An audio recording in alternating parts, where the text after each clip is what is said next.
For more than 25 years, we've been a trailblazer, a change maker, a trusted, high-assurance cybersecurity powerhouse, depended on by governments, critical infrastructure, and regulated industries to keep the world moving forward and safeguard our most critical assets from the most complex cyber threats. Now, it's time to go even further. We are spearheading the next generation of defense-grade, purpose-built, high-assurance cybersecurity protection, unyielding in our dedication to ensure that the missions of those we serve, both at home and abroad, are protected by the best in the business. Powered by leading-edge technology and unrivaled security expertise, we continue to lead the way. But this is just the start. We are increasing investments in groundbreaking innovations, forging new paths to expand our capabilities, deepening our engagements with those we serve, and amplifying our reach so our team of experts can hunt down threats before they become problems. No one is better equipped to take on the challenges of the future than the people who have always been one step ahead. And while our name has changed, we are unwavering in our mission. We never settle. We're always ready. We are EverFox.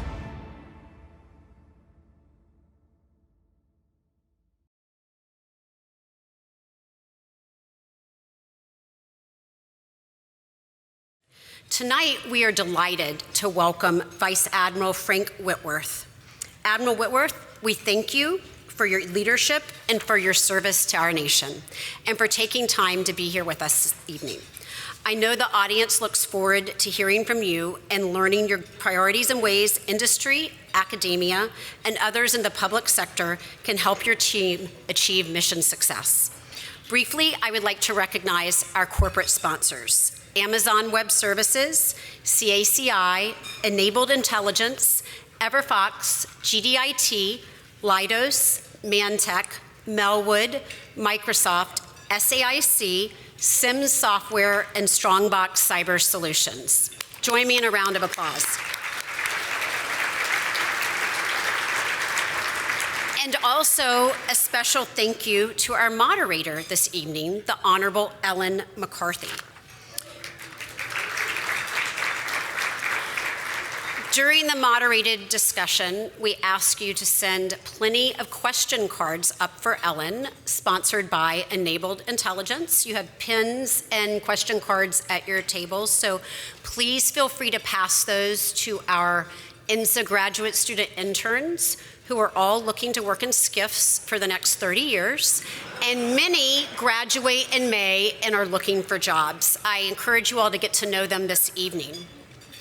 Now we're going to hear some prepared remarks by Admiral Whitworth. To introduce our speaker this evening, please join me in welcoming Yvette Cesario, Director, National Security for Amazon Web Services, to the stage.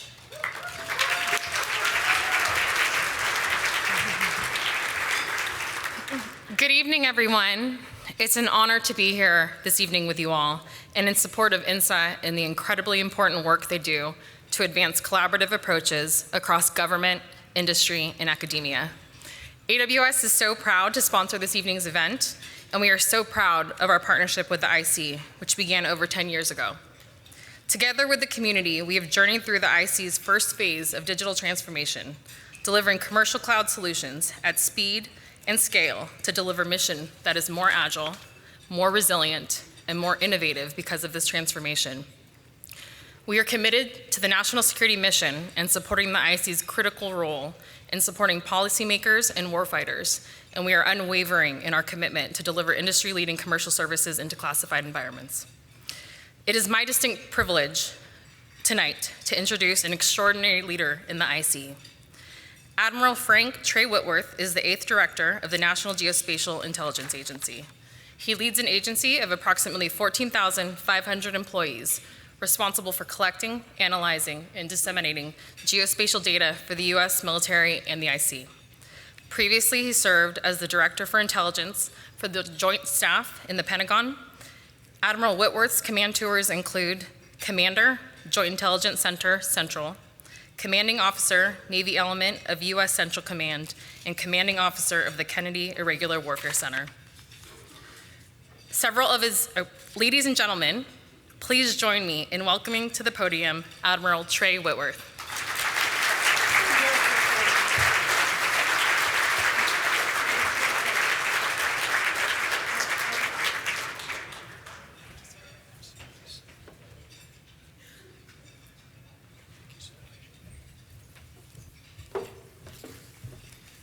Good evening, team. And thanks for that kind introduction, Yvette, and many thanks to INSA for inviting me here this evening. It was one of my first public engagements after assuming directorship of NGA.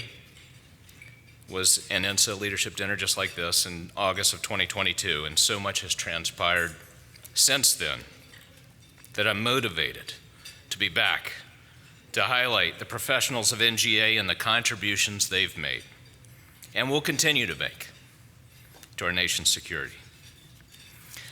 My opening remarks will delve into 5 areas, all brought to you by the letter S. Thank you for the chuckle to the Sesame Street allusion. Speed, synthesis, seriousness, space, and sharing. To reflect on NGA's hard charger's commitment to speed and synthesis, there's no better way to do so than to ask you to visualize the following. And this is real, factual. Right now, all night long, our 24/7 watch, now called the National GEOINT Operations Center, or NGOC for short, is fully manned with imagery analysts, collection orchestrators, IT experts, facility managers, and security personnel. That's all under the leadership of now a flag officer or equivalent senior executive. Well, we used to have 2 watches, one for the agency's accountability and one for overseeing the 24/7 warning mission. We've now synthesized and strengthened the mandate of one critical nerve center. That senior executive is the GEOINT Operations Officer, or GOO for short. And if you think that's funny, that's good, because you're going to remember it. And make no mistake, I've invested decision authority in the GOO to own the night. While most of us sleep, the NGOC evaluates newly arrived GEOINT for potential action and dissemination. For our combatant commanders around the world, for executive branch decision makers, and for our intelligence community writ large. Independently, without any prompting from me or NGA's leadership, the NGOC turns verbal notifications within seconds or minutes and turns analysis and products within the same cycle of darkness. If you've heard of NSOC and SUS in the SIGINT domain, it's not by accident that you can memorize NGOC and GOOS in the GEOINT domain. This only demonstrates the functional management alignment that the directors of NSA and NGA share. An alignment that only improves our respective agencies and timeliness afforded the United States warning and targeting. I have a saying, when the watch wins, we all win. The power of the NGOC is reflective of the power of a serious, another S, serious intelligence agency. In a few hours, there will be analysts and collectors showing up to NGA at 0:30, either because they've been alerted by the watch to an evolving issue, or they're independently driven by their expertise and professionalism. They complement the watch, and that's with an E in the middle. And it's a wonderful choreography. If you doubt me on this, let's review just one example of our timely warning in the last year. This one involved the sudden breakdown of order in Sudan. That warning was facilitated by one of our Africa analysts who went with her gut. After reading press reports through the night, she had already been studying the issue, all of the GON surrounding the situation, but that night, she drove to NGA at 0:30, and that moved into a Saturday, and she reviewed the new GON, shared insights with her NGA teammates who were forward deployed with US AFRICOM in Djibouti, then made timely warning alongside her NJOC teammates, all in the cycle of darkness, collection, and exploitation. She and I discussed the situation by 06 on a Saturday, and we formalized our warning with a note to the Secretary of Defense, Chairman of the Joint Chiefs, US AFRICOM Commander, and the Director of National Intelligence. Those leaders, at least on the East Coast, had timely warning before their first cup of coffee that same Saturday morning. And it all goes back to NGA's owning the night, the seriousness of our workforce, and the speed of our dissemination. And that story isn't an anomaly. It happens all the time. So what are the serious issues that are prompting a serious GOENT workforce to move with speed and synthesis, to complement their 24/7 NJOC watch? The list is extensive. Let me begin. First, the pacing challenge of China. We are ensuring maximum visibility into bad behaviors and claims demonstrated in the South China Sea, among other maritime environments, highlighting threats to the fundamental freedom of navigation, drawing attention to illegal and undocumented fishing at the expense of partners in Oceania. And I could go on. Second, the acute threat of Russia, particularly as it affects the territorial integrity of Ukraine. In this battle of attrition, which prioritizes the role of logistics, NGA has identified a pro-Russian axis of supply, facilitated by Iran and North Korea. We continue to cut our teeth on strategic warning as well, staying vigilant 24/7 on any GOENT indicative of Russian escalation, while also ensuring Ukraine has every advantage needed to defend itself. While I won't offer many details, I'll just tell you that vigilance has saved lives. Third, threats to US forces and allies in the Red Sea.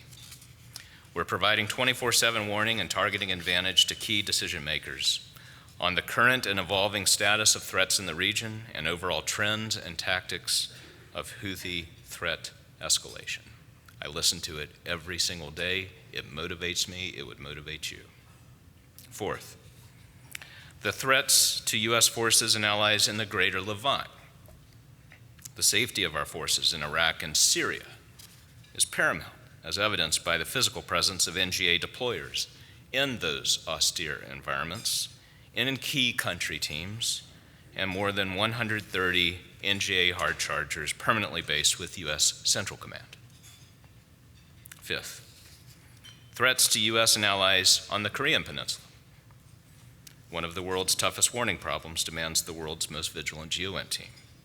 And NGA analysts are at work on the issue as we speak, building understanding, forward-leaning in their predictions for US and allied leadership all the while. Our people are critical to the warning and characterization of launch events in particular, and they do so with no fanfare. Sixth, building understanding of the situation in Gaza. The President tasked us to ensure Israel can defend itself against the horrific behavior of Hamas, and NGA comes through on that account every single day. I'm also proud of the analytical independence afforded by our team and by GOENT writ large. Quite simply, we characterize everything about the situation on the ground: the damage, the displacement of Palestinians, the effects on critical infrastructure, and the effects on nourishment. I'll defer to the President and the Secretary of State on whether those NGA assessments helped build the case for the airdrops and soon-to-be maritime deliveries of critical aid. Briefly, a seventh area of seriousness for the NGA workforce is our improved relationship with Congress. We successfully hit our fiscal year 2023 deadlines for congressionally directed actions more than 90% of the time. Not long ago, we were under a third of that. We renewed our focus on engaging members, committees, and committee leaders. We ensured timely delivery of RFIs, making concerted efforts to better explain our annual budget request. And this helped drive down our number of congressional marks. Our stewardship had tangible effects, moving into a higher quartile in the IC for audit improvement, and our goal remains an unmodified audit on the FY26 statement. And an eighth area of seriousness for the NGA workforce is a big one, the domain of space, another S. When we updated our NGA motto to know the world, show the way from seabed to space, we sought to emphasize how important space is to our mission. This isn't a stunt. NGA is an agency of professionals who already have responsibilities in space and for space. The coin I provide to our overachievers reads NGA, Vanguard of Distinction. We distinguish enemy from non-enemy, combatant from non-combatant, and anomalous behaviors from baseline ones. And that's regardless of physical domain. Just as NGA embraces this challenge in all other combatant commands, NGA does the same in U.S. Spacecom's largest area of responsibility.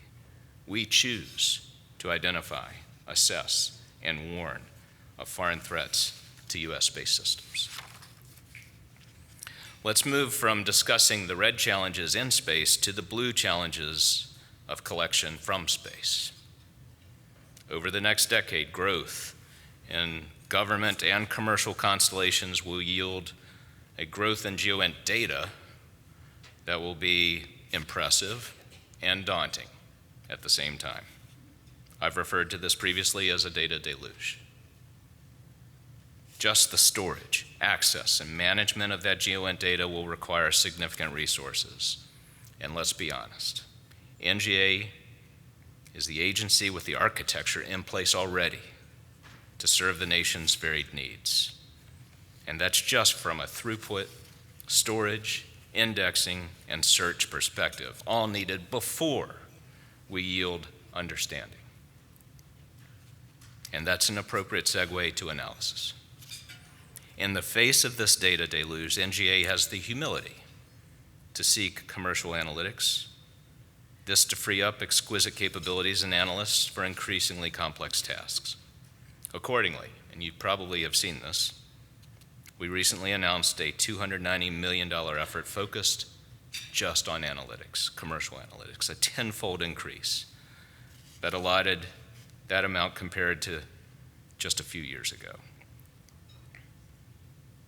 Does the availability of commercial constellations change NGA or our best practices? I'll answer this way. NGA is already best postured within the U.S. government to provide rapid GEOINT to combatant commands.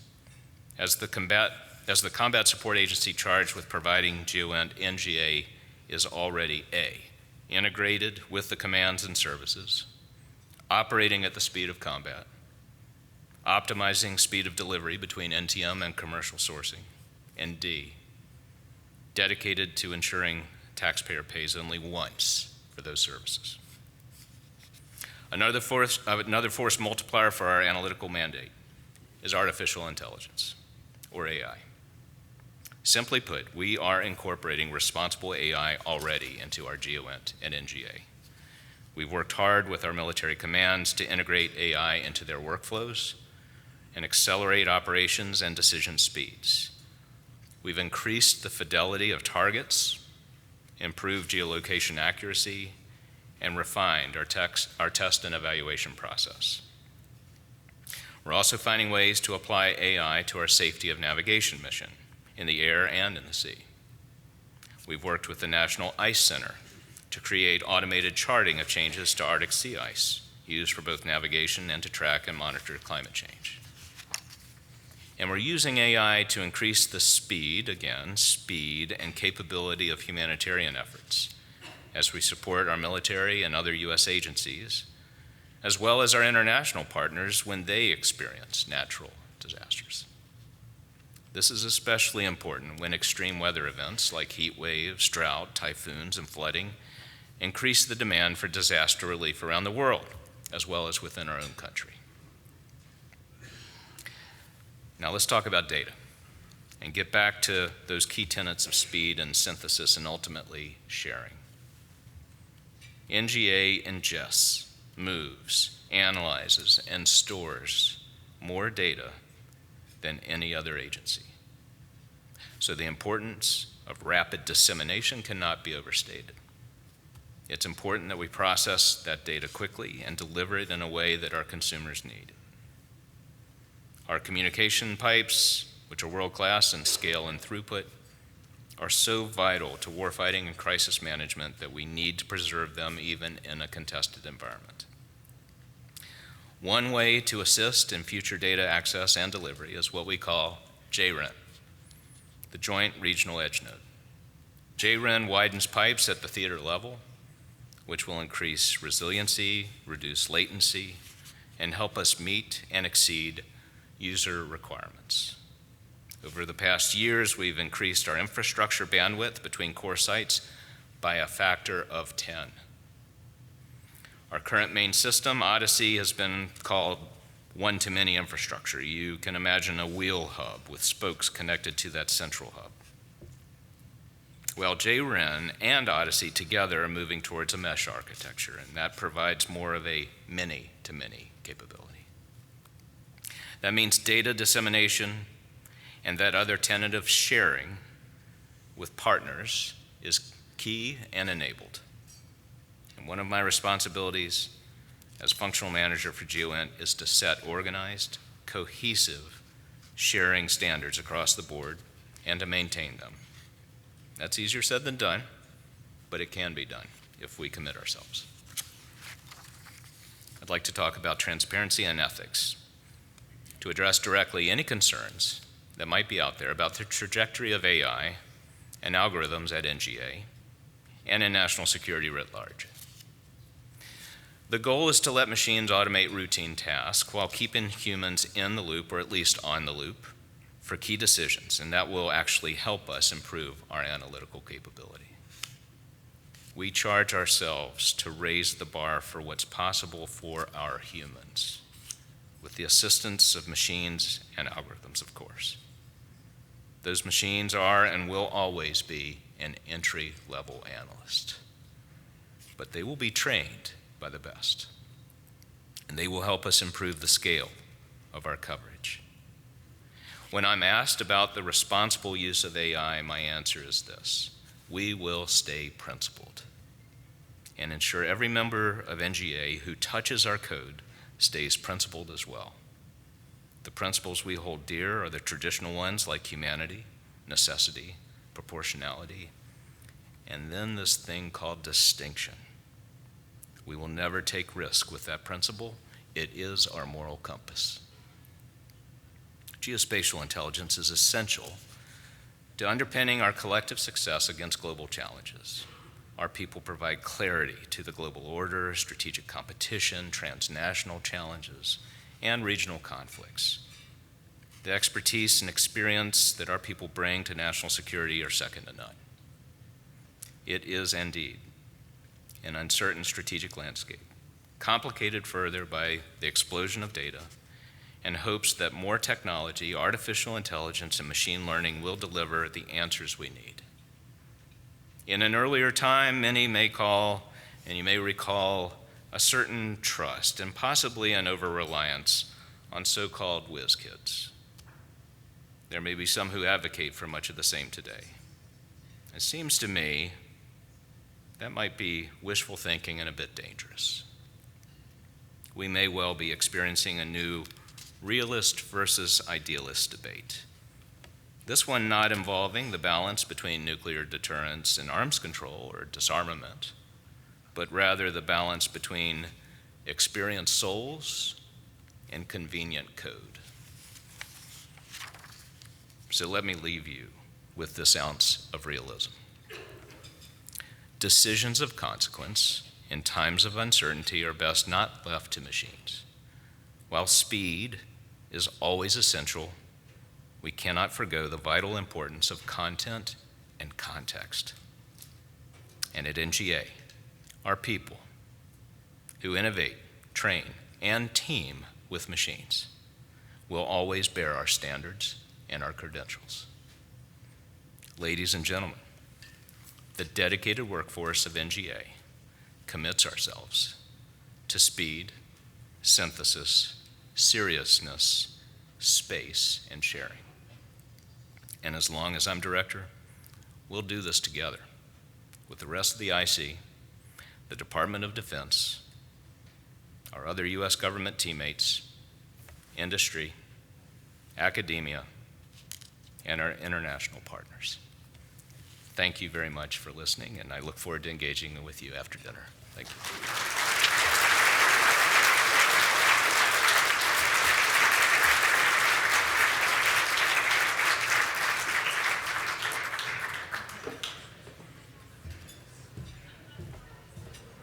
Thank you, Admiral Whitworth. We look forward to reconvening a little after 8:30 for our fireside chat. In the interim, please enjoy your dinner.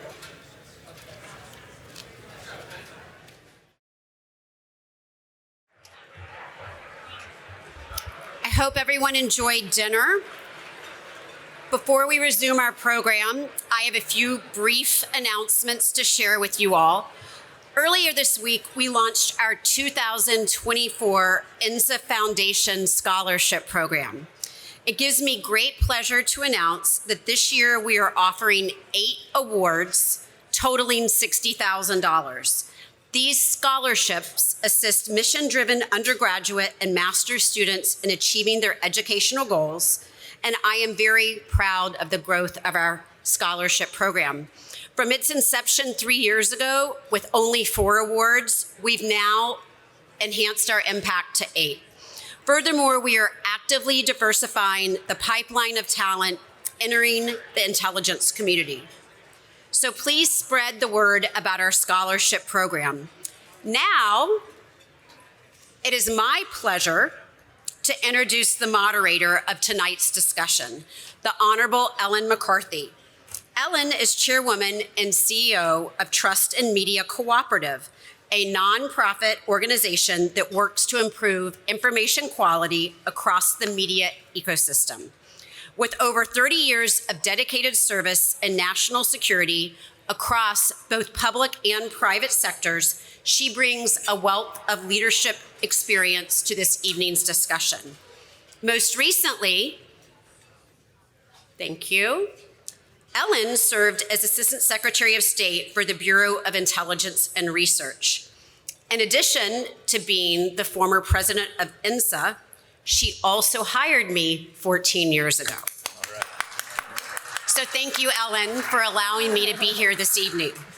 We are thrilled to have her lead the discussion and present your questions. Please join me in extending a warm welcome to Ellen and Admiral Whitworth this evening. And don't forget to pass your question cards that are brought to you by Enabled Intelligence. Thanks so much.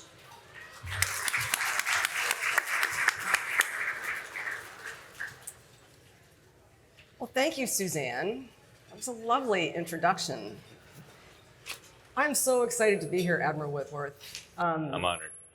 You know, to be here on this stage and then to be able to chat with you about how things are going in NGA. Same right back. You know, if there's any question about Admiral Whitworth's passion for providing intelligence support to the warfighter or to the policymaker, we should probably just end that here, if there's any question at all.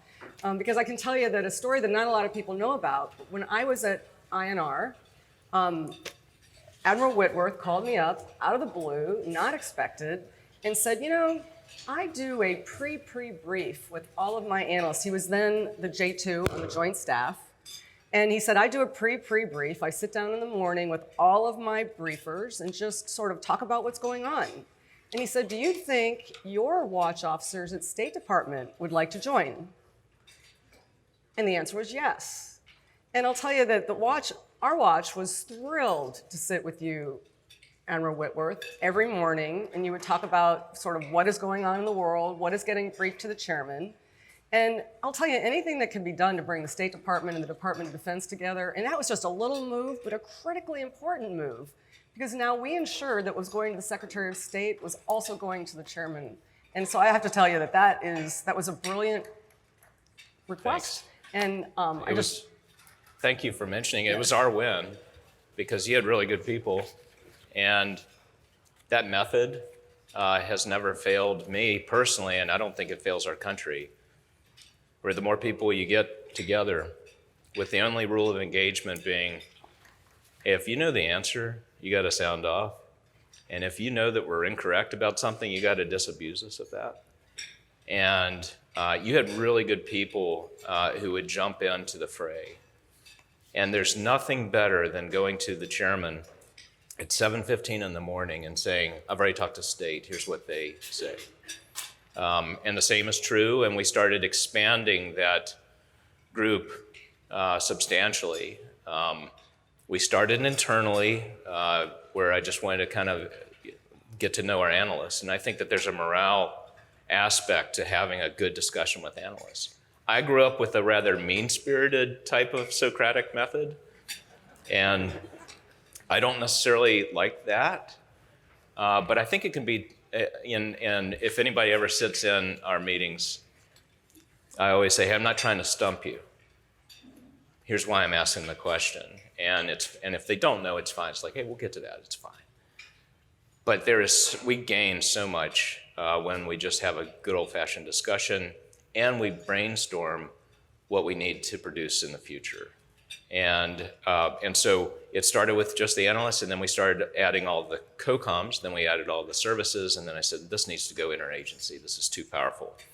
By the time that I think the highest number was upwards of over 1,000 analysts, and I still run into people even at the tactical edge. 82nd Airborne, I saw someone just the other day. Hey, we would come into the meeting every single morning. A lot of Navy units would just listen so that they could say that they had listened and they had an advantage for their commanders. And I saw no problem with that, because we weren't giving away the thoughts of the chairman. We weren't giving away the thoughts of the Secretary of Defense.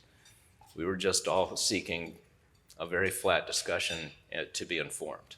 So thank you for participating. it was brilliant, so thank you. So given we're talking about integration, my first question. So U.S. Space Force is the newest U.S. space organization. I think it just marked its 4th year. And it appears that lanes in the road between those that deal in the space domain are currently being redrawn. The paradigm shift is largely related to the move away from airborne ISR assets into space to improve resiliency and sustainability. At the same time, there's this concern that the intelligence community is not responsive enough to support warfighter needs, including providing direct data connections to military platforms on the ground, in the sea, and in air. So what is your take on that? And what do you believe NGA's role should be? You really went for the elephant in the room, didn't you? Yeah, that's great. I love it. So first off, I think we're in the midst of defining our relationship with U.S. Space Force. I've said that publicly now for the last year, and I really believe in that. I was nervous when we talked about changing our motto, which is a way to communicate with the public as to what your kind of bottom line mission is, because I found that it was way too terrestrial. It was a good motto, and most of it has stayed intact, but we didn't say anything about kind of the extremes of both space and seabed. And so I went to then Chief of Space Operations Raymond. We were on a trip out to Buckley Space Force Base, and I sheepishly asked him, would you mind if we put in from seabed to space? And he was ecstatic about the idea. For a lot of the reasons that I cited in my remarks earlier, this thing of distinction of behaviors in space, the buck has to stop somewhere, and we take that mandate. On this issue of some aspects of collection moving from airborne collection into spaceborne collection, that too is being defined. And this is where I am very proud of the way our team is having an active conversation through people that I call Ma'am and Sir and their organizations. And obviously I'm talking about the Director of National Intelligence and the Undersecretary of Defense for Intelligence and Security. And these things aren't necessarily quick processes, but we're trying to all ensure it's an educated discussion. I'm very, very pleased with where we have concentrated in at least not trying to offset certain arguments, but to at least defend our people and ourselves. And some of my comments today, to your question on speed, I address speed very deliberately for that reason. The same is true now. I didn't talk very much about collection orchestration. Some people wonder what collection orchestration is. I think that's kind of the heart of the matter in some cases. Collection orchestration is effectively tasking the sensors, and to get ahead of the sense making to ensure that at least the sensors are slewed to the right thing. NGA has this mandate and has for decades, and it's actually been something we have not been trumpeting. It's kind of happened behind the scenes. We never really beat our chest on this, we just did it. And so I'm not going to say whether that should change because right now I think we do a very good job of it because I witness it. Every single morning we have the discussion about what happened last night relative to slewing sensors. Have we made all the right decisions? And I have never once, not a single time in nearly 2 years, had a complaint from any of the combatant commands as to a decision we made in this zero-sum game of slewing sensors.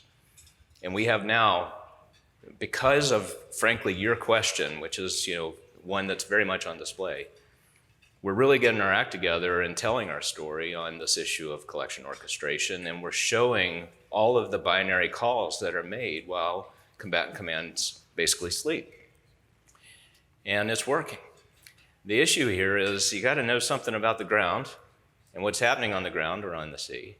And you got to have some idea of what's going on with orbits, and you got to have something, some idea of going on with weather, and of course priorities to kind of put it all together. I liken it on an aircraft carrier to what we call the handlers, who have about 4 phones up as they're trying to move aircraft safely from position A, launch aircraft, recover aircraft, etc. I feel that is a very good analogy to what happens in collection orchestration. And if I felt that we were not getting the job done well, I'd be the first to admit it, but I have yet to receive a single complaint from any of the combatant commands. Bravo. Yeah, so. I get it. So, pivoting just a little bit, conflicts raging in multiple places around the globe. And now, just last week, we had a major terrorist attack in Russia. How is NGA prioritizing their efforts, and where are you taking risk? How are you doing it all? It's a great question. It's probably the gazillion-dollar question. I'm going to tell you right off the bat, and this isn't necessarily something that I can quantify, but there is a certain work ethic and pride inherent to our people where they just find a new gear. I did not think we had any capacity for something else on October 6th. I thought that we were pretty much full between China and understanding that pacing challenge, all the work we've been doing relative to Russia and Ukraine, all the work that we do relative to the peninsula. And make no mistake, for the peninsula, which is a really, really tough target from a collection perspective, we really are instrumental. All the work that we've been doing with Iran, and there is plenty of work that we're still doing relative to terrorism. I didn't think we had the capacity for another problem. Gaza proved me wrong, and they just, our team just found another gear.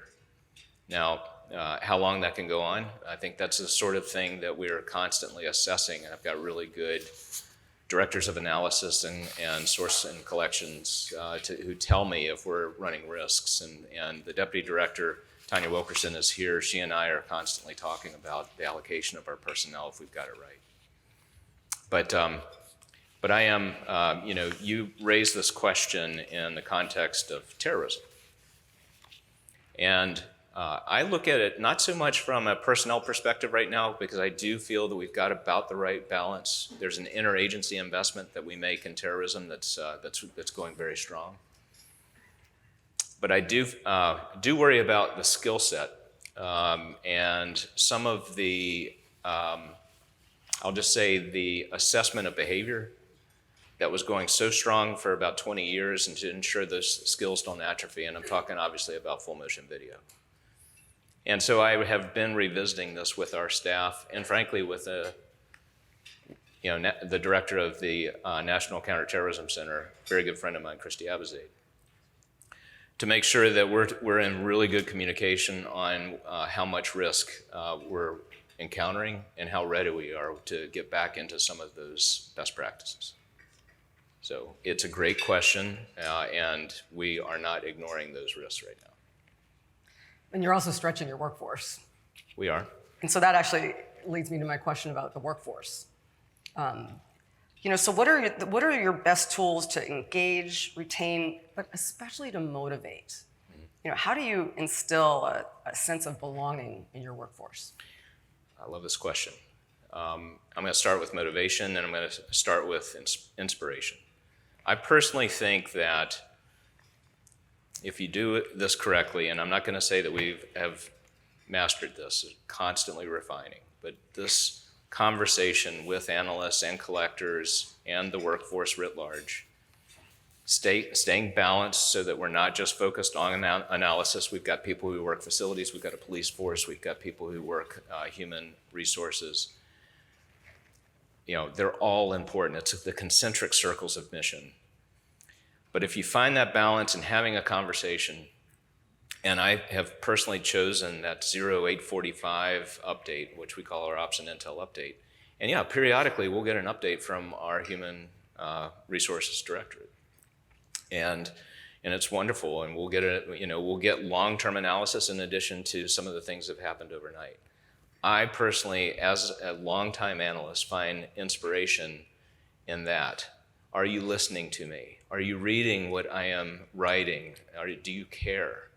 And the worst thing that an analyst or a collector could feel would be, that sense of, I'm not sure anybody's reading or paying attention. So that's, in my opinion, even though at first it probably was not a happy topic that we were having a direct conversation with, with either me or with the deputy director, but after a while, I think they started realizing, like, this is actually why we do this, to have conversations like this, to brainstorm future products. And I hope that it is working to keep them motivated. Obviously we have climate surveys and we pay attention. On the sense of belonging and family, it was already quite strong at NGA. But I'm gonna share this with our chaplain, because I think she gets a lot of this credit. We kind of stumbled onto something that really helps with regard to the sense of family and belonging. And for a lot of people in the room, you may already do this in your organizations. I shared this with the Navy when we had the entire Admiralty and all of the senior executives of the Navy with us in our building. They were just using our building. And every now and then you find a little something that the military does for the uniforms that actually works quite well with your civilian population. And, we're only 4% military at NGA. And we decided, and it was a very real decision, that it's time to memorialize people if we lose them. The services do this beautifully. And as I started realizing that we were getting into a kind of a critical period in that first holiday period of my first year, and I didn't have a chaplain, and I was worried about, when we might lose somebody and what impact that would have and how we would handle that, I I effectively begged the Army to fill their chaplain position. And the chief of chaplains and I served in Afghanistan, and I said, Tom, I need you. I need you.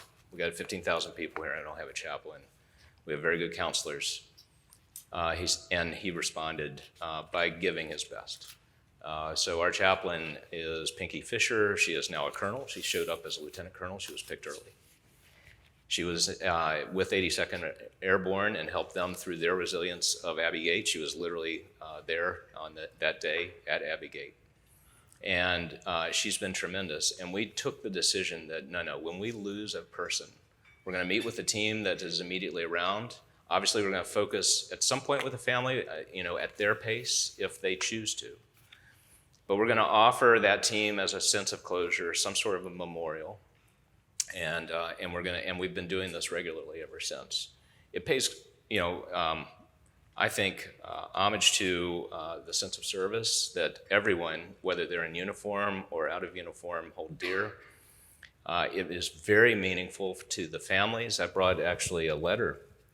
I won't say who it's from, but this is one of the most amazing letters I think I've ever received. And it was from the immediate family of someone we lost last month. And I've got it basically so that Pinky can read it and be motivated by her ministry. It's not necessarily a spiritual thing. It is an option if people want to go spiritual with that memorial.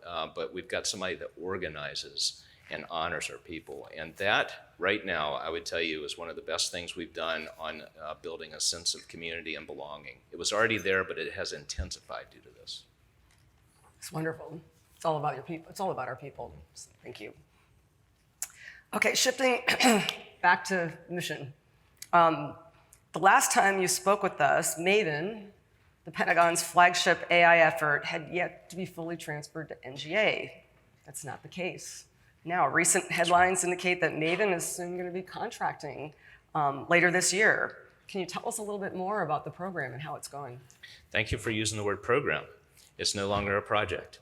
It was a great project. When you think about it, it instilled a lot of energy into industry, realizing that, hey, there is something that we need as a country in AI and its investment in intelligence. And so it filled its purpose for the better part of 5 years. But there comes a point where you got to make a decision as to ensuring every dollar counts, and we do this on a larger scale. And we were honored, and I think it was the correct decision for the Undersecretary of Defense for Intelligence and Security to say, okay, for at least 80% of Project Maven, it needs to come to NGA. It makes sense relative to the amount of data that we're dealing with, because from a sifting perspective, indexing perspective, and sense making perspective, it's one of the hardest problems we have in the IC. And so it made total sense for this problem and this opportunity to come to us. We went head on as a team in ensuring that Maven became a program of record, and we achieved that in actually just less than a year. And we're really proud of that, but it's also a serious responsibility. When you're a program of record, every dollar is going to be watched, and we take that charge. On the issue of contracting, probably too early to talk about that right now, but I'll just say that the partnership that we enjoy with all of the contributors to now program Maven and what we call NGA Maven has been tremendous. I would submit that an aspect of Maven, obviously this is about a targeting function and identifying through computer vision and proper training of algorithms exactly what's out there, and then keeping it in a place that's actually discoverable in an operation. And the fact that it's being used by several combatant commands is very meaningful, and I think that number is actually starting to increase. The fact that it has been validated by the Joint Requirements Oversight Council is very significant. But I'll just tell you that some people are starting to ask whether the Maven Smart System, which is an aspect of this, is actually tantamount to what is being referred to as CJAD-C2. I think that's a very good open question. I have conversations with people, and they typically say, it might be that we've sort of stumbled on CJAD-C2 with MSS. A lot of people want to be tool agnostic, myself included, but it's pretty powerful right now. That's awesome. So NGA rolled out its first commercial GEOINT strategy a few years ago. More recently, the agency has sought to increase its use of commercial satellite data with an expansive new procurement program called LUNO. Can you tell us how your overall commercial strategy has evolved, how it helps NGA better achieve its mission, and are there lessons learned that other agencies could benefit from as they attempt to change culture and move to this type of strategy? I'll answer first on just the use of pixels. So obviously we're not responsible for buying those pixels, but you better believe that we're looking for those requirements on a 24/7 basis.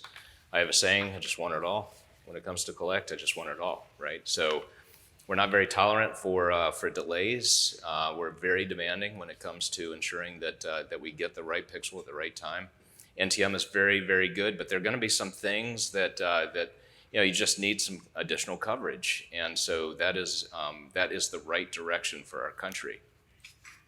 I will tell you that I think that it makes a difference to ensure that it's all indexable, findable, searchable, so that you actually have some idea of what you have and how you're prioritizing. And so we're committed to that. And there's some aspects of JREN, which I spoke to earlier, that are going to be very, very good, and they're going to be coming out this summer. So that's on the pixel side. On the analytical side, what you addressed relative to LUNO, yeah, it's upwards of over $260 million, and that is a very significant effort to ensure that we have analytics being applied to that commercial data. There are things that, whether it might be navigation, unregulated fishing, there are going to be some things that aren't necessarily life and death, but can be if they're not treated appropriately.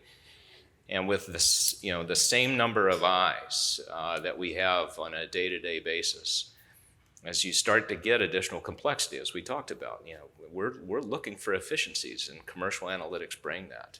That's why you're seeing such a large request being put out to the commercial community right now for analytics. That's great. So given the increasing interconnectedness of threats, how is the NGA enhancing collaboration with some of the other agencies in the IC? Could you give an example in recent years? I mean, given we've already talked about the joint staff example, but now you're here at NGA, how has that improved? How has this interagency collaboration improved? I think the metric here, I'm going to go to production, and I'm going to offer, just because I look at production every single day, not just NGA's production, I'm going to offer, I think that there are more multi-seal products produced at NGA than any other agency. And that makes sense. When you think about the phone calls that are occurring on a day-to-day basis, either we're looking for a start point, so we might have a conversation with NSA or with CIA, or conversely, we have actually stumbled on something and they might have something that might corroborate the information and make it better, or a more complete story. It makes sense that we have a lot of multi-seal products. I'll tell you right now, there are some very good single-seal NGA products out there, and we're very proud of that. But I love the ethos that our analysts have inherently to think of other agencies and to give them a ring. Constantly asking the question as to how easy is it for them to do that. And our RT, basically our IT professionals, they hear me talk about our address book, the GAL, and things like that. They're key enablers just to get in touch with people across the community. And so, guilty as charged. I talk a lot about it, and I know it drives them insane, but they're so great. They always try to impress. But being able to talk and come up with a better product that has layers, I think, is really, really important. And I like the ethos I'm seeing. So what are the principal threats to both government and commercial space assets? And what is the IC doing to improve cyber resiliency of critical space-based assets and the ground-based infrastructure? I'll take it in two parts. On the cyber resiliency piece, because, as I mentioned, we move more ones and zeros, the throughput is daunting, and it obviously then provides plenty of opportunities for somebody who might want to prey on that. I never see our IT professionals cut corners when it comes to their certification and their standards. It might cause every now and then an additional delay in, like when you're logging on. I noticed this with one particular network. I'm talking to Mark Chatelain, who is in charge of our CIOT. I said, Mark, why does the login process take so long? He goes, well, by our own standards and those of US Cybercom. And I said, okay, I got it. All right. I said, you're not cutting corners. Okay, never mind. I can wait when I'm logging in. That's good.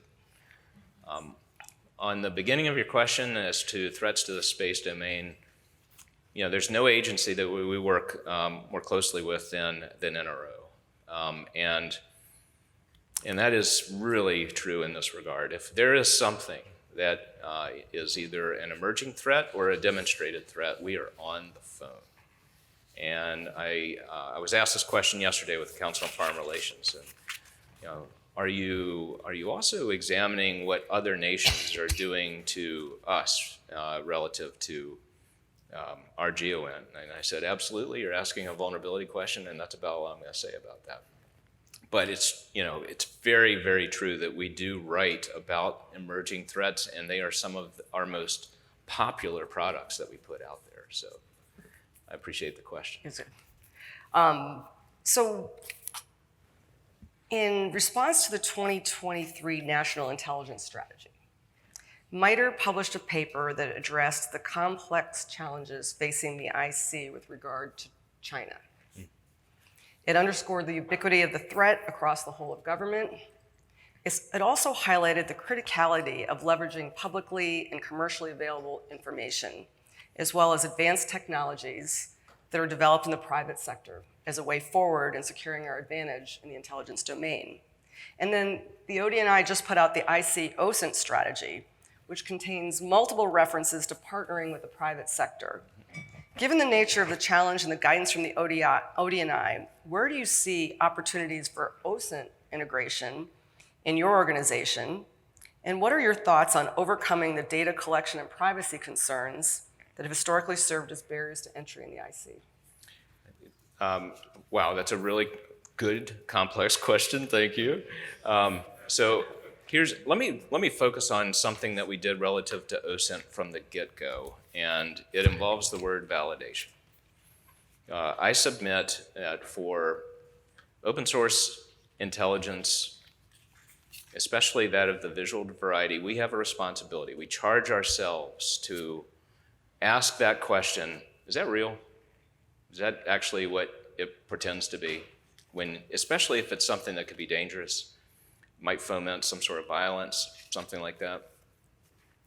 And we have a group of people who are expressly dedicated to that. There's a product that we put out, and it's called the GASA.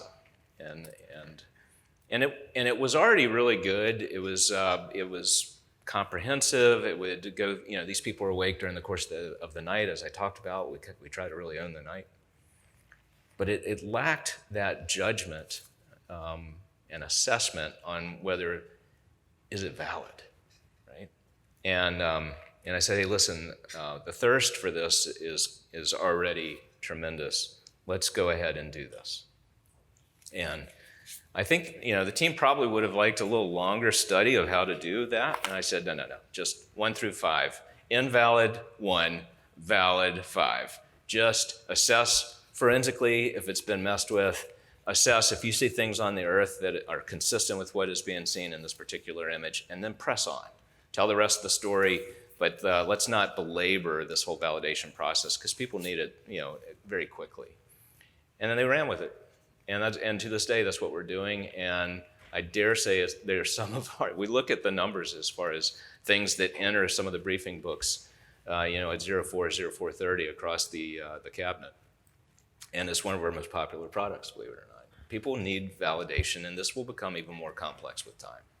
So that's one aspect of this open source piece that I think is a worthy mention. Okay, thank you. Getting back to the cards, now I'm asking some of the audience questions, and I only have a few minutes left. I think I monopolized your time, but I want to thank you all for being patient with me, and I also want to thank Enabled Intelligence for actually hosting these cards. So thank you, Enabled Intelligence. All right. Can you speak about data sharing and contextualization across agencies? Data ownership and blending is challenging in the current paradigm. How is technology and culture helping to evolve that? Let me address it from an object-based perspective, because as a career targeting professional, I'm a zealot on this stuff. I think that Jeff Cruz and I, and his predecessor, Scotty Barrier, and I probably talked the most about what right looks like from an object-based perspective, especially for the order of battle. And I don't know of anything, frankly, that already has a head start for data sharing that's more extensive than MIDB and the future, which would be Mars. It has to work. It's as simple as that.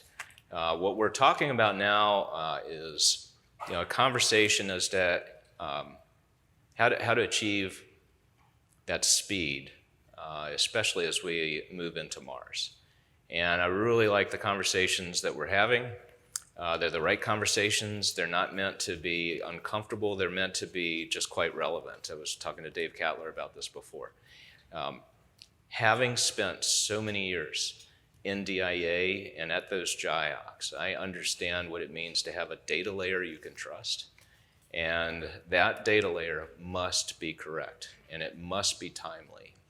And if there is anything that NGA can do to help Jeff Cruz and his team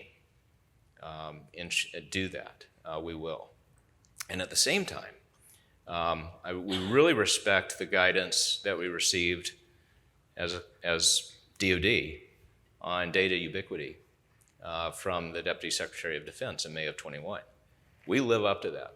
If you look at the way that Maven organizes its fields, its ontology, it is all exportable. And so this is very, very important. Again, we're going to be ultimately tool agnostic because we're going to follow her guidance. The data has to be exportable. It has to be usable by any sort of graphical user interface. And I'm really proud of the team for sticking up with that. That's great. Thank you. It's a pretty open question. So what keeps you up at night? So I'm MADIS trained, and so naturally I would say it's not an enemy. It's not an enemy. For me in this business, because the globe is huge and because there are so many complex opportunities to miss, it is the thought of missing something. And I think for everyone in this business that they can probably relate to that. It is exactly why we're going to face head on this blessing and curse of a data deluge with data control to ensure that we are able to index all that data and to train an algorithm to sift through and triage that stuff so that if there is something anomalous, the chances of missing something go down. That's the vision.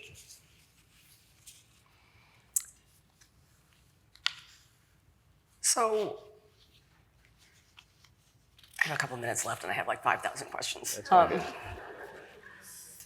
So when you were here a couple of years ago, you spoke at length about the concept of the US undergoing a reluctant revolution in military affairs. Mm-hmm. For those that weren't here or don't remember, would you mind summarizing that concept, and have your thoughts evolved since then over the last couple of years, especially when it comes to NGA? No, thanks. I put that into a speech about 3 years ago. I used the term reluctant revolution in military affairs, reluctant RMA, and I really mean it. This is effectively, the RMA I'm speaking to is the uncrewing of a lot of power projection and in some cases defense. And the fact that, if you're in the military at least, you're kind of not worth your salt in that sort of post-World War II ethos of not being there, okay? And so that's part of the reluctance, is not being there. There's probably also a bit of reluctance on the defense industrial base, and we're not necessarily enamored with the idea of not being in that moment and being, handling the situation from afar. But I lament, and I especially 3 years ago, lamented that I didn't feel that our enemies or competitors we're going to be that nostalgic.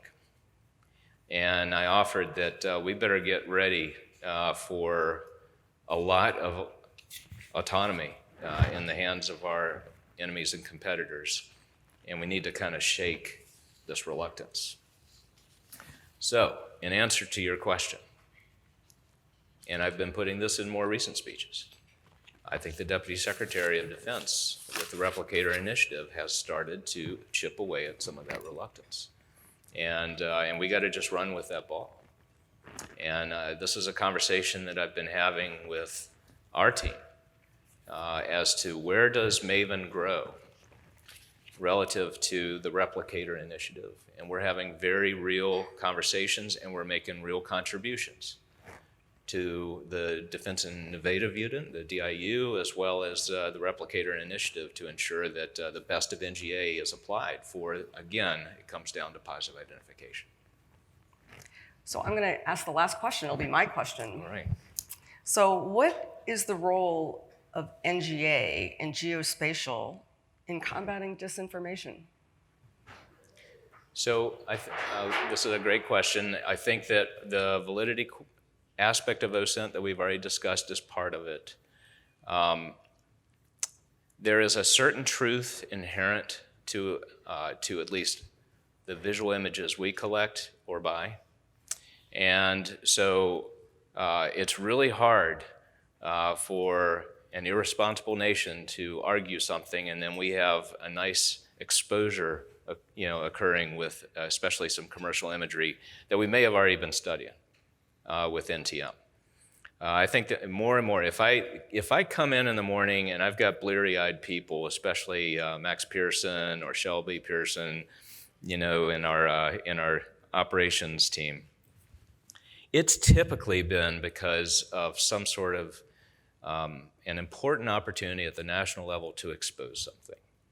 And so I think that it's not only the validation of something that may be true or untrue that could foment some sort of violence or some sort of reaction, it will also be ensuring that the truth is put out there.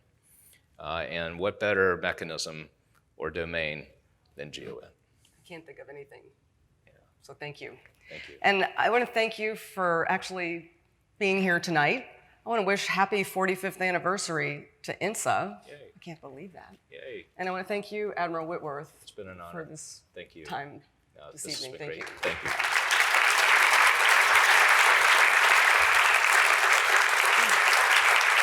So, thank you.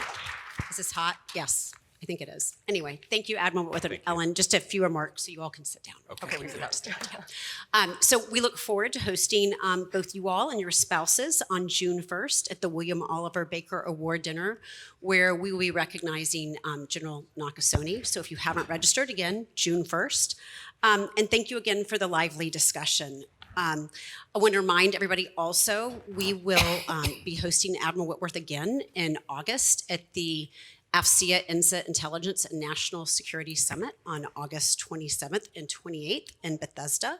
And he will also share the stage with directors of DIA, NRO, and NSA. And we are confident that we will get confirmation from CIA and FBI. So stay tuned for more information about that. But we appreciate your responding so early on.